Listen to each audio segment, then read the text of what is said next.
In the 1970s, there had been numerous reports of Skinwalker encounters in central Missouri. The following story is taken from an interview with John Baker, aged 62, who lived for a time with his grandparents on a farm near western Missouri.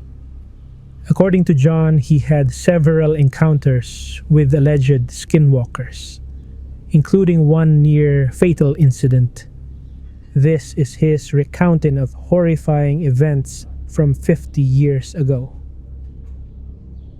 My name is John Baker. I have been a skeptic of creepy, paranormal things my entire life.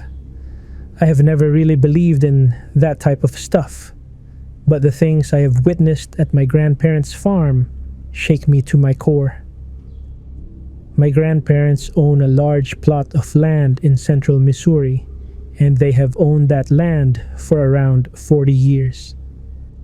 I have been to that farm over 10 times, and every time I go, I always get this terrifying feeling that something is watching me. It's like there's always something behind my back. I have also had many strange encounters there that are downright bizarre. My first encounter with whatever the hell this thing was when I was around the age of 8. We had brought our dog named Spot to that farm. He was a silver lab that I loved dearly. I was exploring the forest behind the house, just enjoying the summer breeze, when my dog started growling. It was a deep, sinister growl that I have never heard him make. I turned around quickly to see what he was growling at, but could see nothing but forests along forests.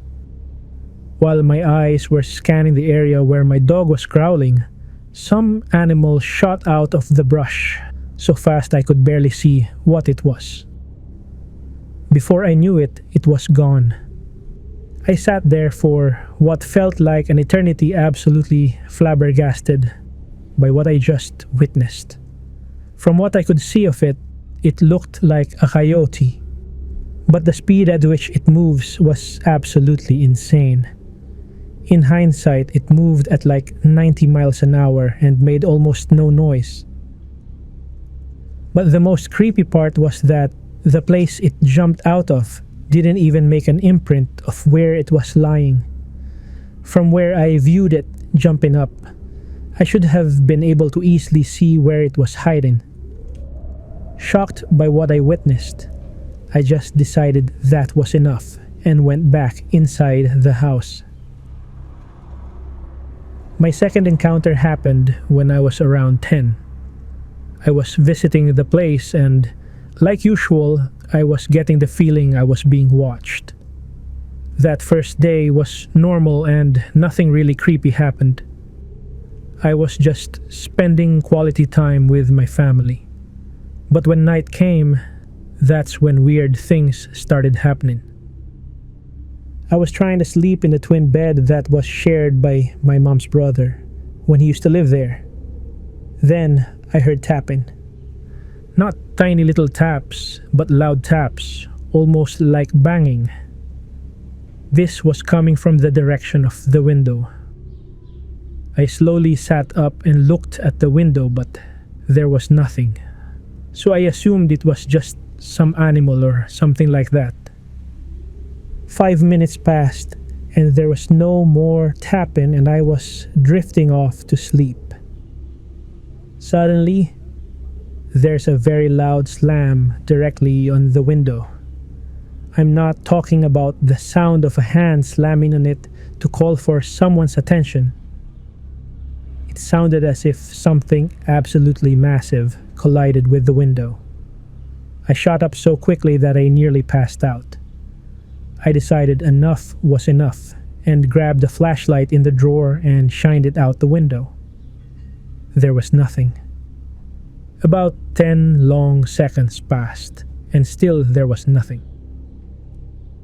I was about to go crawl into my mom's bed when I heard it. A screech. It was a terrifying screech that I don't think was achievable by any human. It was so loud it pierced the quiet, peaceful summer night.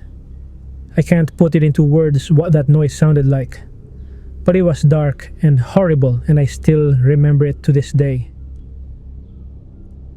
I froze.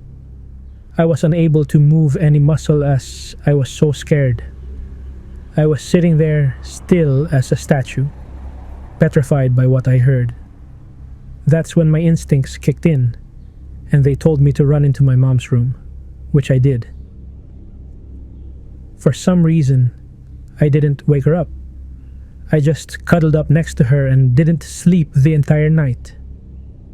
All I could think of was that sound, that horrid, terrible, bloody screech.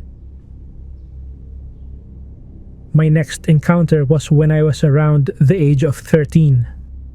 I was back at my grandparents' just enjoying my time like I usually do when my grandpa suggested that we go deer watching. I agreed because I had been doing this for as long as I could remember, and it was never an issue and it was extremely fun. So we took the Polaris and went out at around 6 to 7 in the evening to look for deer. We decided to go into the easternmost pasture because that's usually where we spotted the most deer. 30 minutes passed and we had seen a few deer but not as many as we usually do. This is where it begins. I get that feeling again, that dreadful feeling that something is there in the shadows watching me. This time it's a lot more intense. Like it's right up behind me, but when I look, it's never there. However, it appears that my grandpa feels the same presence as me too. Just to let all of you know, my grandpa is a very laid-back individual. He's always joking and having a laugh. The only time I've seen him to be very serious was when my great-uncle died a couple of years ago. So when I start feeling that I'm being watched, my grandpa goes from a happy and laid-back expression to a very serious and alert expression.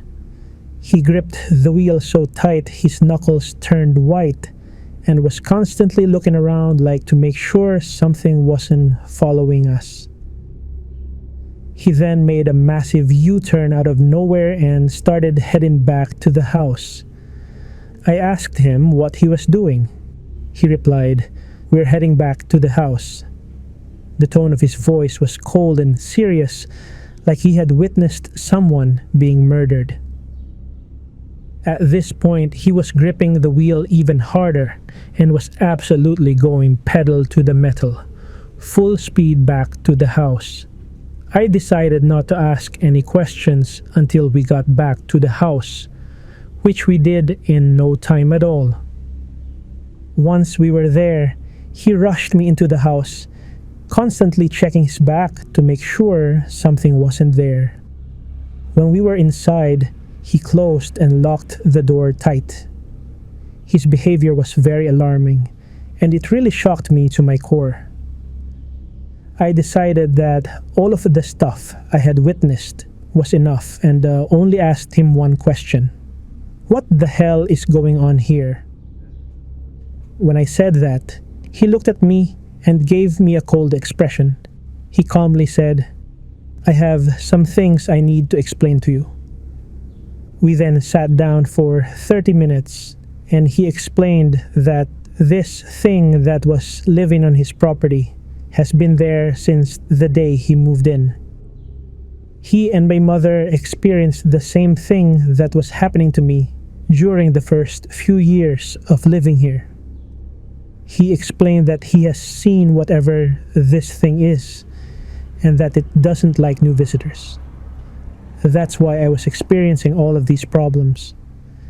He told me about all of the things that he had witnessed and experienced, and they seemed to have been pretty similar to what was happening to me. He told me that he knew this was going to happen to me. They were always watching to make sure I never got hurt because he knew this creature better than anyone else. We talked some more, but all of it was the same. It was now late, and he decided that I couldn't sleep alone, so he had me sleep with my mom. We luckily promptly left the next morning. I have not been back since that day. In addition to my own encounters, there are a few other weird things that happened on that farm. Recently, we brought my sister's horse there, and the first night for the horse was hell. My sister's horse has always been very friendly and not shy around humans.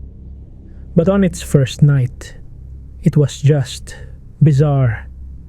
It was restless and making noise. The next morning, my grandpa woke up and was doing his usual chores. He went to go feed the horse, and he noticed that the horse was acting very weird, extremely shy and timid. When he took a better look, he was shocked. The horse had 3 10-inch gashes down its side, like something had clawed at it. It was ruled out that the horse ran into the fence, but I think otherwise. Also around the same time, my grandparents adopted a dog and named it Panda. Panda was a Jack Russell Terrier who was 2 months of age. 5 days later, he was found dead with deep puncture wounds on his body with his neck slashed up. They ruled it out as a bobcat or mountain lion, but I also think otherwise. I don't know what the hell this thing is, but something tells me if I go back, good things will not come.